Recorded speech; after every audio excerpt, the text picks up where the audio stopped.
एक टोलराम जी एक संत हुए हैं, बहुत अच्छे साहित्यकार राजस्थान के। वो एक पुस्तक लिख रहे थे और उस पुस्तक में मोक्ष मार्ग नाम था उस पुस्तक का। टोलराम जी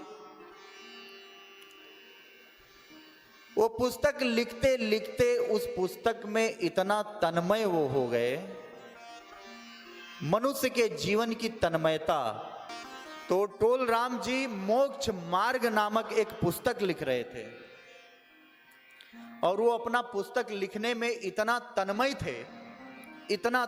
थे कि रोज अपनी माता जी के पास प्रसाद पाते थे, सब कुछ करते थे, सारी चीजें, लेकिन उन्हें कुछ पता नहीं था, वो अपने पुस्तक में खोए हुए थे। ये हमारे कार्यों की कर्मनिष्ठता है कि हमें अपने कार्य के प्रति किस प्रकार जो है वो निष्ठा होनी चाहिए, चाहे कार्य हो, चाहे भगवान की भक्ति हो, चाहे सेवा हो, कुछ भी हो। लेकिन जिसको हमने दायित्व समझकर अपने ऊपर ले लिया है उसके प्रति हमारी निष्ठा। भाई शर्मा जी ने अगर ये तय कर लिया कि 7 दिन मुझे मुख्य यजमान के रूप में रहकर और कथा सुनना है, तो वो आपके लिए वो आपका दायित्व बन गया है। व्यास जी आकर बैठ गए, मैं भी आ गया, अगर जब तक आप नहीं आएंगे कथा प्रारंभ नहीं होगा। आपका दायित्व है, वो आपका दायित्व हो गया।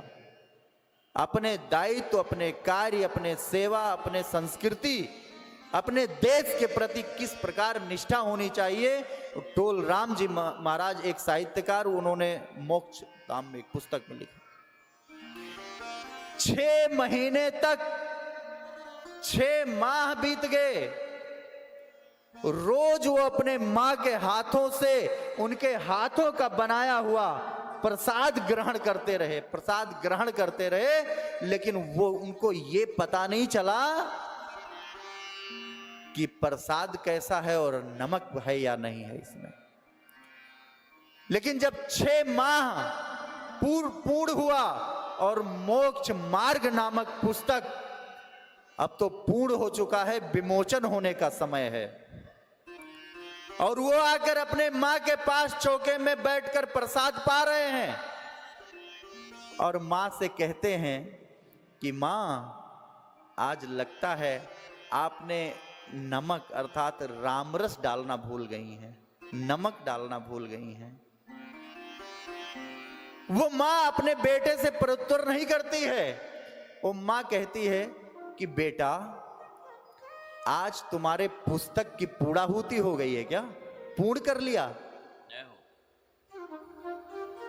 वो कहते हैं मां, आपको कैसे पता चला कि मेरा पुस्तक आज पूर्ण हो गया है? कहते हैं बेटा, मैं तो 6 महीने से इसमें नमक नहीं डाल रही थी,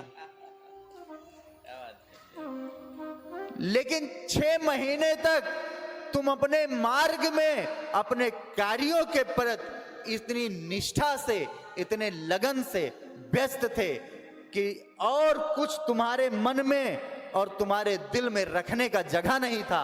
आज वो पुस्तक पूर्ण हुआ और तुम्हारा ये जो स्वाद इंद्रियां हैं ये खाली पड़ी, तो तुरंत ये बता दी तुम्हें कि आज नमक कम है। हमारे इस शरीर के अंदर जितने प्रकार की इंद्रियां हैं, जब वो रस से परिपूर्ण होती हैं तो उन्हें किसी स्वाद की आवश्यकता नहीं, और जैसे वो खाली होता है वैसे ही सांसारिक रस को वो सजोने लगता है। इसलिए अपने इस इंद्रियों को भगवान की कृपा से भरिए, अपने अच्छे कार्यों से भरिए, अपने कर्म निष्ठता से भरिए। अगर वो आपके कर्म निष्ठता से भरी रहेंगी तो निश्चित मान लीजिए कि भौतिकवादी माया संसार रूपी जो कुरीतियां हैं वो आपके अंदर प्रवेश नहीं कर पाएंगी, लेकिन जैसे जगह देंगे वैसे प्रवेश करेंगी।